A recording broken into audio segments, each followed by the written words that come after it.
একদিন রাহুল ও সুমি নতুন গ্রামে এসেছে। গ্রামটা ছোট, মানুষ কম, সব বাড়ি পুরনো টিনের, রাস্তায় কুয়াশা। এই গ্রামে এক অদ্ভুত নিয়ম, রাতের ৯টার পরে কেউ বাইরে আসে না, যারা আসে তারা আর ফিরে আসে না। একদিন রাহুল ও সুমি এই অদ্ভুতুরে গ্রামের ঘটনা উদ্ঘাটন করতে আসে। রাহুল ও সুমি গ্রামের একটি ছোট ঝোপের পাশে হাঁটছে। হঠাৎ তারা দেখতে পায় সরাসরি পথের মাঝখানে ছায়া দাঁড়িয়ে, মানুষের মতো, কিন্তু মুখ নেই। তখন সুমি বলে উঠল, রাহুল, চলো আমরা ফিরে যাই। না, দেখতে হবে এই গ্রামটা কেন অদ্ভুত। হঠাৎ তা দেখতে পেল পুরনো বাড়ির দরজা নিজে নিজে খোলা।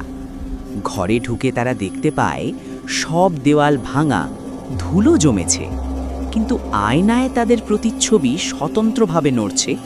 তারা নড়ছে না।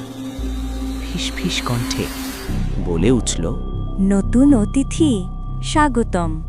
তখন রাহুল ও সুমি ঘরে ঢুকে পড়ে। বের হতে চায়, কিন্তু দরজা বন্ধ হয়ে যায়। জানালার বাইরে ছায়া ঘোরাঘুরি করছে, সবই কালো।